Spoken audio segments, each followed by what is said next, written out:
सिंहासन बत्तीसी की 25वीं कहानी। त्रिनेत्री पुतली की कथा। एक के बाद एक करके लगभग 24 पुतलियों ने राजा भोज को महाराज विक्रमादित्य की कहानी के जरिए 24 गुणों के बारे में बता दिया था, जिसे जानकर वह बहुत हर्षित हुए।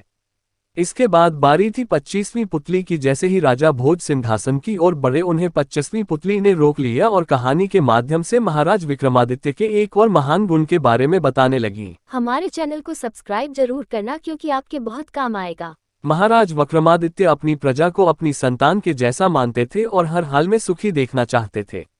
इस कारण वे भेष बदलकर अक्सर नगर में घूमते और प्रजा के दुखों को जानकर उसे नीति के अनुसार दूर करने की कोशिश करते थे।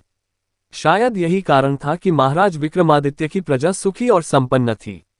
उनकी प्रजा में एक ब्राह्मण और एक भाट का परिवार ऐसा भी थे, जो कि बहुत गरीब था, लेकिन कभी भी उनने कोई शिकायत नहीं की और जितना मिला उतने में संतोष करके रहते थे। वे और लोगों के जैसे राजा के पास कभी भी अपना दुखड़ा लेकर नहीं गए।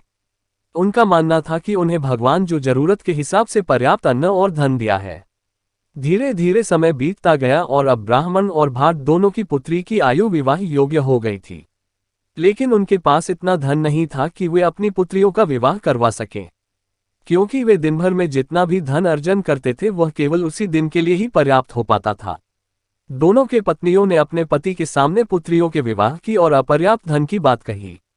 भाट ने कहा कि जब भगवान ने संतान दी है तो इसके भविष्य के बारे में भी वही कुछ करेगा।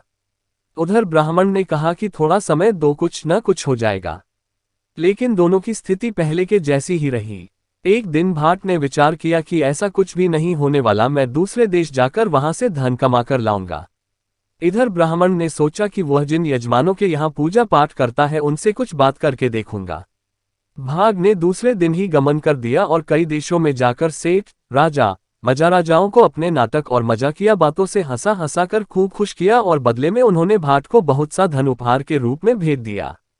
जब पुत्री के विवाह योग्य धन इकट्ठा हो गया तब उसने अपने राज्य की ओर प्रस्थान किया, लेकिन पता नहीं कैसे मार्ग में चारे लुटेरों को उसके धन की भनक लग गई और उसे लूट लिया। वह निराश खाली हाथ घर आ गया और अपनी पत्नी से कहा कि मैंने पूरा प्रयास किया, लेकिन शायद भगवान को यही मंजूर था, अब वही पुत्री के विवाह की व्यवस्था करेगा।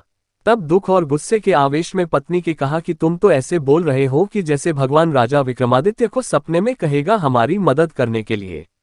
भाट ने कहा क्या मालूम ऐसा ही हो। महाराज विक्रमादित्य ने भाट की बात सुन ली और हंसते हुए आगे बढ़ गए।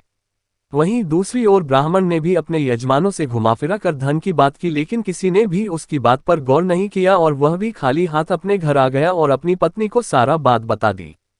तब पत्नी ने कहा कि अब भगवान कुछ नहीं करने वाले, आप कल महाराज विक्रमादित्य के पास जाकर उनसे ही मदद की गुहार करो। तब ब्राह्मण ने कहा कि मैं ऐसा ही करूंगा और कल ही महाराज विक्रमादित्य से मदद की प्रार्थना करूंगा। दूसरे दिन सुबह सुबह ही महाराजा विक्रमादित्य ने 2 सैनिकों को भेजकर ब्राह्मण और भाट को दरबार में बुला लिया।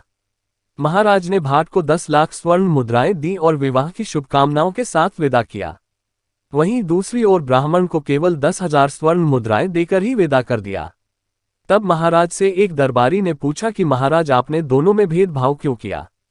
महाराज ने उसकी बात सुनकर कहा कि भाट ऊंची जाति का न होकर भी भगवान पर भरोसा रखता था और मुझे उसने भगवान का प्रतिनिधि बनाया था। वहीं ब्राह्मण को भगवान के ऊपर पूरा भरोसा नहीं और उसने भगवान के स्थान पर मुझ पर भरोसा किया, इसलिए मैंने उसकी इंसान के जैसे ही मदद की। दरबारी ने महाराज की नीति पूर्वक की गई मदद की प्रशंसा की और अपने स्थान पर बैठ गया। इतना कहकर 25वीं पुतली ने राजा भोज से कहा कि कहो राजन, क्या आपके अंदर भी महाराज विक्रमादित्य के जैसे ही नीति से दूसरों की मदद करने वाला गुण मौजूद है। ये सुनकर राजा भोज ने अपना सिर नीचे कर लिया और 25वीं पुतली भी अन्य पुतलियों के जैसे वहां से उड़ गई। कहानी से सीख, हमें न सिर्फ न्याय बल्कि दूसरों की मदद भी नीति से करना चाहिए, जिससे वह हमारे द्वारा दी गई मदद का गलत फायदा न उठा ले।